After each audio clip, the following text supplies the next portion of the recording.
Welcome to student tutorial. আমার প্রিয় শিক্ষার্থীরা, আজকে আমি আলোচনা করছি ষষ্ঠ শ্রেণীর গণিতের মডেল অ্যাক্টিভিটি কম্পাইলেশন ফাইনাল 2021-এর প্রশ্ন উত্তর নিয়ে। এই প্রশ্ন উত্তরগুলো আমি যেভাবে লিখেছি ঠিক সেইভাবে তোমরা সাদা কাগজে বা জেরক্স পেপারে ভালো করে লিখে স্কুলে জমা করে দিও, ফুল মার্কস পেয়ে যাবে। আমি এবার তোমাদেরকে যে প্রশ্নগুলোর উত্তর করেছি সেগুলো তোমরা একটু প্রশ্নটা দেখে নাও। কি রয়েছে? গণিত ষষ্ঠ শ্রেণী পূর্ণমান 50 নম্বরের প্রশ্ন। নিচে দেখো, নিচের প্রশ্নগুলির উত্তর লেখো। একে হচ্ছে বহুমুখী উত্তরধর্মী প্রশ্ন MCQ। দেখে নাও এখানে কি রয়েছে, 1 গুণিতক 8 কতগুলো রয়েছে? 1 2 3 4 5 6 7 আর 8। এই হচ্ছে তোমাদের 8টা প্রশ্ন। এই হচ্ছে একের দাগে 8টা প্রশ্ন, 1 গুণিতক 8 না। এবারে দেখে নাও দুয়ের দাগে সত্য বা মিথ্যা, সত্য অথবা মিথ্যা TF লেখো, 1 গুণিতক 8। তার কটা প্রশ্ন? 1 2 3 4 5 6, এই রয়েছে 7 এবং 8। এরপরে দেখে নাও তিনের দাগে রয়েছে একে স্তম্ভ মেলাও যে কোনো 3টি, 3 দুগুণে 6, 3টি মিলাতে হবে কারণ স্তম্ভ ওখানে রয়েছে, আর স্তম্ভ বিতে রয়েছে স্তম্ভ মেলাও যে কোনো 3টি, এখানেও রয়েছে 1 2 3 4টি প্রশ্ন। এরপরে আমরা দেখে নেব 4এর দাগে সংক্ষিপ্ত উত্তরধর্মী প্রশ্ন 2 গুণিতক 5, 1 2 3 আর এই 4 আর এই হচ্ছে 5। এরপরে রয়েছে 5এর দাগে 1 2 3 4 3 12 নাম্বার, 3টে প্রশ্ন 4 নাম্বার করে। সর্বশেষ রয়েছে 6এর দাগের একটি অঙ্ক 6 নাম্বার। এই ছিল তোমাদের সব প্রশ্ন। এবারে আমরা উত্তর নিয়ে দেখব, উত্তরগুলো কিভাবে করেছি তোমরা দেখে নাও ভালো করে। দেখে নাও নিচের প্রশ্নগুলি উত্তর লেখো। একের দাগে বহুমুখী উত্তরধর্মী প্রশ্ন MCQ 1 গুণিতক 8। দেখো 1 নম্বরে 8 অঙ্কের ক্ষুদ্রতম সংখ্যা থেকে 7 অঙ্কের বৃহত্তম সংখ্যার বিয়োগফল হলো ABCD। যেমনভাবে লেখা আছে তোমরা লিখবে, ডিটা ঠিক চিহ্ন দেবে। 8 অঙ্কের ক্ষুদ্রতম সংখ্যা একের পিঠে 7টা শূন্য বিয়োগ 7 অঙ্কের বৃহত্তম সংখ্যা 7টা 9, এটাই টিক দিলে হয়ে যাবে। এরপরে দেখে নাও দুয়ের দাগে কি করেছি। দুয়ের দাগে হচ্ছে 500 সংখ্যাটিকে রোমান সংখ্যায় লিখলে পাবো ABCD, লিখবে বিটা টিক চিহ্ন দেবে D। তিনেরটা দেখে নাও, তিনে বলেছে 3 গুণিতক 1-এর 5কে লেখা যায় ABCD, যেমন লেখা আছে লিখবে, ডিটা টিক চিহ্ন দেবে, লিখবে 1 1-এর 5 যুক্ত 1-এর 5 যুক্ত 1-এর 5 লেখা যায়। এরপরে 4এর দাগে দেখে নাও, আমি কিন্তু বিস্তারিত আলোচনা করছি না, আমি শুধু দেখিয়ে দিয়ে যাচ্ছি, যেখানে একটু দেখানোর সেখানে দেখিয়ে দেব। 0.3 × 0.5 এই গুণফলের দশমিক বিন্দুর বসবে ডান দিক থেকে ABCD। 4টা যেমন লেখা আছে তুলবে, বিটটা টিক চিহ্ন দেবে, এটা হবে 2 ঘর আগে, কারণ 5 3 15, 15 হলে দশমিক বিন্দু 2টো ঘর আগে হবে। 5 3 15, দেখো 5-এর আগে একটা, 3-এর আগে দশমিক, তাহলে এটা একটা সংখ্যা, এটা 2 ঘর আগে। এটাই বলছে। এইরকমভাবে প্রত্যেকটা অঙ্ক বোঝাতে গেলে কিন্তু বিরাট লেংদি ভিডিও হয়ে যাবে, বড় ভিডিও হয়ে যাবে। আমি সংক্ষিপ্ত করে দেখিয়ে দিচ্ছি। 5-এ 1.8 মিটার, তাহলে ABCD করবে, বিটা টিক চিহ্ন দেবে 180 সেন্টিমিটার। আমরা ওই মিটার থেকে সেন্টিমিটার ডেকে যাব, যেমন kilometre hectometre decametre metre decimetre centimetre, তাহলে kilometre hectometre metre decimetre centimetre, এইটা 180। এরপর দেখে নাও, এরপরে হচ্ছে 6এর দাগে 10% মানে ABCD তুলবে, শীটটা দাগ দেবে, প্রতিটি 100 এর জন্য 10। এরপরে দেখে নাও, এরপরে হচ্ছে 7এর দাগের প্রশ্ন, নিচের কোনটি আয়তঘন নয়? ABCD তুলবে, ডিটা টিক চিহ্ন দেবে, বোতল আয়তঘন নয়। এরপরে দেখে নাও, এরপরে হচ্ছে কি 8এরটা 1/4 অংশ ডিম নষ্ট হলে, ডিম নষ্ট হয়েছে শতকরা, ABCD তুলব, তুলে আমরা লিখব বিটটা 25টা, এই বিটটায় দাগ দেব। এরপরে আমরা চলে যাচ্ছি, দেখে নাও 2-এ সত্য মিথ্যা লেখো, 1 গুণিতক 8। 1-এর দাগে দেখে নাও 500 গ্রাম সমান 0.05 কিগ্রা, মিথ্যা। 2-এর দাগে 1-এর 3 ভাজিতক 15 সমান 5, মিথ্যা। কেন? 15-র নিচে 1 আছে, যখন ভাগ চিহ্নকে গুণ চিহ্ন করব 1-এর 15 হয়ে যাবে, তার মানে এটা হতো 1-এর 45, কিন্তু 5 আছে, মিথ্যা। 3-এর দাগে দেখো 50 টাকার 1-এর 5 অংশ থেকে 10 টাকা নিয়ে নিলে কোনো টাকাই পড়ে থাকবে না, এটা কিন্তু সত্য। 4-এর দাগে দেখে নাও, 5501-এর সব থেকে কাছে 1000-এর গুণিতকের পূর্ণ সংখ্যা হলো 6000, সত্য। 5-এর দাগে দেখে নাও, -2.1 এ একটি ঋণাত্মক পূর্ণ সংখ্যা, মিথ্যা। কারণ -2.1 এটা ঋণাত্মক, মাইনাস মানে ঋণাত্মক, কিন্তু এটা দশমিক ভগ্নাংশ সংখ্যা, পূর্ণ সংখ্যা নয়। পূর্ণ সংখ্যা যেমন 2, 3, 5, 7, 8, 9 এইরকম সংখ্যা হয়, কিন্তু 2.1 মানে 2.1, এটা দশমিক ভগ্নাংশ সংখ্যা, এই জন্য মিথ্যা। 6-এর দাগেরটা দেখে নাও। 6-এর দাগে কী করেছে, পরিবারের সদস্য সংখ্যা 3, পরিবারের সংখ্যা 2 জন, 1, 2, এটা ট্যালিমার্কের অঙ্ক। আর পরিবারের সদস্য সংখ্যা 4, 1, 2, 3, 4, 5, পরিবারের সংখ্যা 5 জন। তার 4 জন সদস্যযুক্ত পরিবারের পরিসংখ্যা কত, 5, সত্য। 1, 2, 3, 4, 5, সত্য। কিন্তু অ্যাকচুয়ালি বইয়ে অনেক সময় দেওয়া হয় 1, 2, 3, 4, 5-এর সময় এইরকমভাবে কেটে দিতে হয়, কিন্তু এটা সোজা দিয়েছে 5। এরপরে দেখে নাও, সাথে এই একটা এবি সরলরেখা, সিডি সরলরেখা করেছে, আর একটা ইএফ সরলরেখা। এবি, সিডি এবং ইএফ সরলরেখা তিনটি সমবিন্দু সরলরেখাংশ, মিথ্যা। কারণ এই রেখাটি যদি এই রকম হতো তাহলে এটা সমবিন্দু, এইখানে সমবিন্দু হতো, এই জন্য এটা মিথ্যা। এরপরে 8-এর দাগে দেখে নাও। 8-এর দাগে কী করেছে, একটা আয়তক্ষেত্র এঁকেছে, এর দৈর্ঘ্য হচ্ছে 8 সেমি, প্রস্থ হচ্ছে 4 সেমি। আয়তকার চিত্রটি পরিসীমা 12 সেমি, মিথ্যা। কেন, দেখো আমরা জানি আয়তক্ষেত্রের পরিসীমা সূত্র কি, 2 × দৈর্ঘ্য যুক্ত প্রস্থ, তাহলে 2 × দৈর্ঘ্য সমান 8 যুক্ত প্রস্থ সমান 4, 8, 4, 12 হতো, 12 সঙ্গে 2 গুণ হতো, তাহলে 12 × 24 সেমি হতো, কিন্তু আছে 12 সেমি, এই জন্য মিথ্যা। এরপরে দেখো স্তম্ভ মিলাতে দিয়েছে, এরপরে স্তম্ভ মেলানো দেখে নাও। 3-এর 1 স্তম্ভ মেলাও যে কোনো 3টি, 3 দুগুণে 6। তোমরা, আমি এখানে 5টা দেওয়া আছে, আমি সবগুলো করে দিচ্ছি, যে তোমরা যে কোনো 3টা প্রথমে নেবে, তুলে দেবে। y-7 < 20, তাহলে এরকম করে এইটার সঙ্গে উত্তর হবে y-7, 20 থেকে ছোট। y-7 > 20, তাহলে এইটা y-7, 20 এর সমান এবং 20 এর থেকে বড়। 3-এর দাগে y-3, 1, 2, 3, y-7 ≠ 20, তাহলে এইটা হবে y-7, 20 এর অসমান, সমান নয়, নট ইকুয়াল টু। y-7 < 20, তাহলে এইটা হবে y-7, 20 এর সমান এবং 20 এর থেকে ছোট। এরপরে শেষেরটা করব, y-7 > 20, এইটা হবে y-7, 20 এর থেকে বড়। এইটা যে কোনো 3টা করবে, কিন্তু 1, 2, 3 নিতে পারো, অথবা নিচ থেকে 1, 2, 3 নিতে পারো, 3টা করবে পুরো নাম্বার। এরপরে 2-এর দাগে দেখে নাও, স্তম্ভ মেলাও যে কোনো 3টি, 4টা দেওয়া রয়েছে, 1, 2, 3, 4, তোমরা যে কোনো 3টা নেবে, হয় সামনের থেকে নিয়ে নাও 3টে, নাহলে নিচের দিকে নাও 2, 3, 4, এই 3টে, যে কোনো 3টে নেবে। একটি নিরেট চোঙের বক্রতল এবং সমতলের সংখ্যা যথাক্রমে, বিটটা উত্তর হবে, দেখো বিটটা উত্তর 1, 2। 2-এরটা হচ্ছে একটি নিরেট শঙ্কুর বক্রতল এবং সমতলের সংখ্যা যথাক্রমে, এরটা হবে 1, 1, এ দেখছো, এরটা 1, 1। 3-এর দাগে দেখে নাও, বর্গাকার ভূমিযুক্ত প্রিজমের ধার সংখ্যা এবং তল সংখ্যা যথাক্রমে, ডিটটা হবে 12 এবং 6।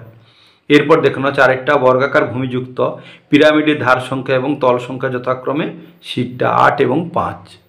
এরপরে আমরা পরের প্রশ্নে চলে যাচ্ছি, 4 নম্বর সংক্ষিপ্ত উত্তরধর্মী প্রশ্ন, 2 × 5 = 10 নাম্বার। একে দেখে নাও, তুমি তোমার দাদার থেকে 5 বছরের ছোট, চল ব্যবহার করে তোমার দাদার বয়সকে তোমার বয়সের সাহায্যে প্রকাশ করো। চল মানে x, y, z এইরকম ধরতে হয় চল সংখ্যা।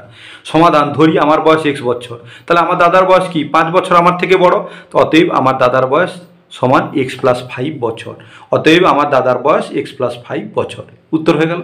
এরপরেরটা দেখে নাও, এরপরে কি হয়েছে, 2-এর দাগে এই যে 5005 এই সংখ্যাটিকে স্থানীয় মানে বিস্তার করে লেখো, তাহলে সংখ্যাটা তুলেছি, সংখ্যাটিকে স্থানীয় মানে বিস্তার। দেখে নাও 5-এর পরে কটা সংখ্যা রয়েছে, 1, 2, 3, 4, 5, 6টা, এই জন্য 5-এর পরে 6টা শূন্য দিয়েছি, প্লাস এই দ্বিতীয় 5-এর পরে কটা শূন্য, 3টে সংখ্যা, 3টা শূন্য, প্লাস শেষের 5, এইটাকে বলে স্থানীয় মানে বিস্তার। পরের অঙ্কটি দেখে নাও, 3-এর দাগে 3টা চিত্র রয়েছে, দেখো এখানে বি একটা বিন্দু, এ একটা বিন্দু, সি একটা বিন্দু, এটা চিত্র নম্বর এ। এরপরে দেখো পি কিউ আর একটা সরল রেখা টানা হয়েছে, এদিকে তীর চিহ্ন, এদিকে তীর চিহ্ন, এই একটা বিন্দু, একটা বিন্দু, এই একটা বিন্দু, এটা পি বিন্দু, এটা কিউ বিন্দু, এটা আর বিন্দু, এটা চিত্র নম্বর বি।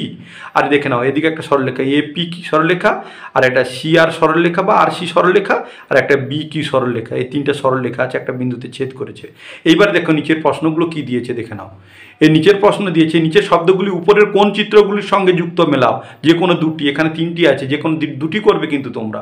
দেখো কয়েক কি বলেছে, সমরেখ বিন্দু, চিত্র নম্বর বি দেখো এই যে পি কিউ আর একটাই সমবিন্দু, একে বলা হয় সমরেখ, একটা রেখার মধ্যে আছে সমরেখ।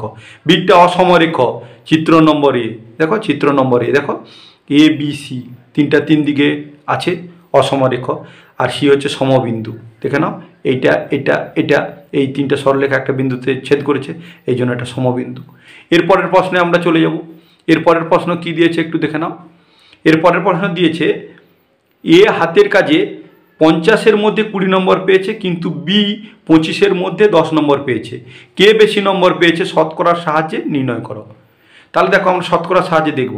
এ পেয়েছে 50-এর মধ্যে 20, তাহলে 20-র 50 গুণিতক শতকরা মানে 100, তাহলে 20-র 50 গুণিতক 100। তাহলে কেটে দিচ্ছি এই শূন্য কেটেছি, আর 5 দুগুণে 10 কেটেছি, আর 20 দুগুণে 40% হয়েছে। এবার দেখে নাও বি কি হয়েছে না, বি পেয়েছে সমান 25-এর মধ্যে 10 পেয়েছিল, তাহলে 10-এর 25 গুণিতক 100-র মধ্যে, তাহলে 25 4 100, 10 4 40%। তাহলে অতএব এ ও বি এর প্রাপ্ত নম্বর সমান, এরও 40 ওরও 40, তাহলে প্রাপ্ত নম্বর দুজনেরই সমান। চলো এর পরের প্রশ্ন দেখে নিই। প্রশ্ন নম্বর 5, একটি সমবাহু ত্রিভুজের পরিসীমা 14.4 সেমি, ত্রিভুজটির একটি বাহুর দৈর্ঘ্য দশমিক সংখ্যায় লেখো। সমাধান। ত্রিভুজের পরিসীমা সমান 3টি বাহুর যোগফল। 3টে বাহুকে যোগ করলে আমরা কিন্তু তার ত্রিভুজের পরিসীমা পাই। তাহলে এখানে 3টি বাহুর দৈর্ঘ্য সমান কত, 14.4 সেমি। একটি বাহুর দৈর্ঘ্য কত হবে, তাহলে 14.4 ভাজিতক 3 ভাগ করে দিলে হয়ে যাবে কত, 4.8 সেমি। অতএব ত্রিভুজটির একটি বাহুর দৈর্ঘ্য 4.8 সেমি। তাহলে এটা হয়ে গেল। এরপরের প্রশ্ন দেখে নাও, 5-এর দাগে কি বলেছে। 5-এর দাগের প্রশ্নটা আমরা দেখছি কি, 5-এর 145 ও 232 সংখ্যা দুটির গসাগু নির্ণয় করো ও ওই গসাগু এর সাহায্যে লসাগু নির্ণয় করো। তাহলে কি করব সমাধান। এখানে দেখো 232 বড় সংখ্যা, ছোট সংখ্যা 145। তাহলে আমরা 232-কে ভাজ্য করব আর 145-কে ভাজক করব, করে ভাগ করব। তাহলে 145-কে 145 বিয়োগ করলাম, বিয়োগ করতে কত হয়েছে, এটা বিয়োগ চিহ্ন দিয়ে দেবে, বিয়োগ করলে 87। এটার থেকে ছোট হয়ে গেছে, ভাজকের থেকে ছোট হয়ে গেছে, এই জন্য ভাজকটাকে আবার এখানে করে দিলাম, ভাজ্য করে দিলাম। 87-একে 87, আবার বিয়োগ করলাম, এখানে বিয়োগ চিহ্ন। 58, 58-একে 58, আবার এই 87-টাকে এখানে নিয়েছে, 58-একে 58 বিয়োগ করলাম 29, আবার এটা 58 নিয়ে এলাম, 29 দুগুণে 58, তাহলে 0 হলো। তাহলে এটা গসাগু হলো, এই সংখ্যাটা গসাগু 29। তাহলে এই যে গসাগু হয়ে গেল, তো অতএব নির্ণয় গসাগু সমান কত হলো, 29। এইবার আমরা লসাগু বের করব। অতএব লসাগু সমান, আমরা জানি কি লসাগু সমান দুটি সংখ্যার গুণফল ভাজিতক গসাগু। তাহলে দুটি সংখ্যা কি কি ছিল, 145 ছিল আর 232 ছিল, এই জন্য 145 গুণিতক 232 আর ভাজিতক গসাগু, গসাগু কত বেরিয়েছে, 29 বেরিয়েছে, এই জন্য 29। তাহলে 29 5-এ 145, অতএব 232-এর সঙ্গে 5 গুণ করলাম, সমান কত হলো, 1160 হয়ে গেল। 1160 দেখে নাও, 1160 হয়েছে। তাহলে আমরা শেষে লিখে দেবো কি, অতএব নির্ণয় গসাগু সমান 1160। এরপরের প্রশ্ন দেখে নাও, 2-এর দাগে সংখ্যা রেখার সাহায্যে যোগফল নির্ণয় করো +7, -7। সমাধান দেখো, এরকম একটা সরলরেখা টানবে, তোমরা স্কেল দিয়ে কিন্তু টেনে নেবে, এরকম সরলরেখা, দুদিকে তীর চিহ্ন দেবে এরকম করে। এবার দেখো এখানে 0 লিখেছি, ডান দিকে সব প্লাসের ঘর, 1 1 2 3 4 5 6 7 8 9, আর বাম দিকে মাইনাসের ঘর, -1 -2 -3 -4 -5 -6। এরপরে দেখে নাও +7 বলেছি, তাহলে এই যে 0 থেকে ডান দিকে গিয়েছি 7 ঘর, 1 2 3 4 5 6 7, এইরকম করে টেনে দিয়েছি, তীর চিহ্ন দিয়েছি, +7 লিখেছি। এরপরে দেখো -7 বাম দিকে আসবে, সবসময় মাইনাস বাম দিকে আসে, তাহলে 1 2 3 4 5 6 7, তাহলে দেখো লিখেছি -7। তাহলে এবারে নিচে অঙ্ক করেছি, +7 প্লাস -7 যোগ করতে বলেছে, তাহলে +7 বসালাম, প্লাস মাইনাসে মাইনাস, তাহলে কত হলো, +7 -7 0 হয়ে গেল। অতএব নির্ণয় যোগফল সমান 0। এবার আমরা পরের প্রশ্নে চলে যাই। সুজাতার 3-এর দাগের প্রশ্ন, সুজাতার তথ্য থেকে স্তম্ভচিত্র অঙ্কন করো। সুজাতার বন্ধুর সংখ্যা, গান গাইতে ভালোবাসে 4 জন, নাচ করতে ভালোবাসে 5 জন, আঁকতে ভালোবাসে 7 জন। এই 4 5 7-কে আমরা একটা স্তম্ভচিত্র করব। দেখে নাও আমি একটা ছবি এঁকেছি, আমি ছবিটা কীরকম এঁকেছি দেখে নাও। এইরকমভাবে তোমরা এইদিকে একটা স্কেলের সাহায্যে টেনে নেবে, দিয়ে এরকম তীর চিহ্ন দেবে, আর লম্বালম্বিভাবে একটা টানবে রেখা স্কেলের সাহায্যে, এরকম উপরে তীর চিহ্ন দেবে। এবারে তোমরা এইখান থেকে করবে, এইটা কিন্তু 0, এখানে 0 লিখবে। এবারে 1 2 3 4 5 6 7 8 যেমনভাবে লিখেছে ওইরকম লিখবে।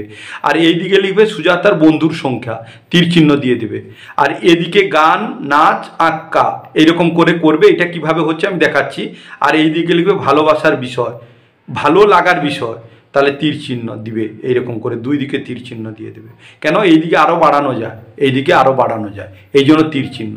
এইবারে দেখো গান, গান গাইতে ভালোবাসে কজন? 4 জন। তাহলে 1 2 3 4 এ দেখো এই সোজা করে তীর করে দিয়েছি। স্কেলের সাহায্যে এরকম করে টেনে নেবে, এরকম করে এই এই এই এই করে দাগ দিয়ে দেবে। এবারে বলছে নাচ করতে ভালোবাসে 5 জন। তাহলে 5 জন হলে 1 2 3 4 5 এই দেখো এই। তাহলে এই নাচ করতে ভালোবাসে 5 জন, এরকম করে স্কেলের সাহায্যে টেনে দেবে।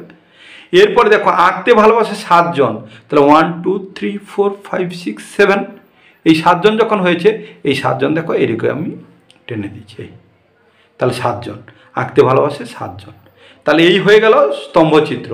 এরপরে শেষ প্রশ্নে আমরা চলে যাচ্ছি। শেষ প্রশ্ন একটা 6 নাম্বারের রয়েছে। এই প্রশ্ন দিয়ে তোমাদের শেষ হয়ে যাবে। দেখে নাও অঙ্কটা কীরকম রয়েছে। 6 দাগে এবছর অঙ্ক পরীক্ষায় আমাদের ক্লাসে 60% ছাত্রছাত্রী 80 এর বেশি নম্বর পেয়েছে। আমাদের ক্লাসে মোট ছাত্রছাত্রী 50 জন হলে কতজন ছাত্রছাত্রী 80 এর বেশি নম্বর পেয়েছে? তাহলে এবার আমরা অঙ্কটাকে দেখে নিই। এইবারে আমরা অঙ্কটাকে দেখব কীরকমভাবে করেছি দেখে নাও। মোট ছাত্রছাত্রীর সংখ্যা সমান 50 জন। এই যে 50 জন 80 এর বেশি নম্বর পেয়েছে কতজন? 50 গুণিত দেখো 60%। শতাংশ মানে এইটা হচ্ছে শতাংশ মানে 100 চিহ্ন। তাহলে 60-এর নিচে 100 কেটে দিচ্ছি। এই 0 এই 0 এই 0 এই 0 পড়ে আছে 6 আর 5 গুণ করেছি 6 5 30 জন। তাহলে লিখেছি অতএব আমাদের ক্লাসে মোট ছাত্রছাত্রী 50 জন হলে 30 জন ছাত্রছাত্রী 80 এর বেশি নম্বর পেয়েছে। এই ছিল তোমাদের গণিতের 50 নম্বরের মডেল অ্যাক্টিভিটি কম্পাইলেশন ফাইনাল 2021-এর প্রশ্ন উত্তর। বাকি সাবজেক্টগুলোর ভিডিও পাওয়ার জন্য চ্যানেলটিকে সাবস্ক্রাইব করে পাশে থাকা বেল বটনের অল নোটিফিকেশান অন করে নাও। তাহলে সমস্ত সাবজেক্টের উত্তর সহ ভিডিওগুলো তোমরা যথাসময়ে পেয়ে যাবে। আর যারা সাবস্ক্রাইব করে রেখেছো তাদেরকে আমি বলি ধন্যবাদ। তোমরা তো যথাসময়ে পেয়েই যাচ্ছ, কোনো চিন্তা নেই। অবশিষ্ট যে সাবজেক্টগুলো বাকি রয়েছে তোমরা পেয়ে যাবে। ভালো থেকো, সুস্থ থেকো। নেক্সট ভিডিওতে আবার দেখা হবে। Thank you watching the video. By.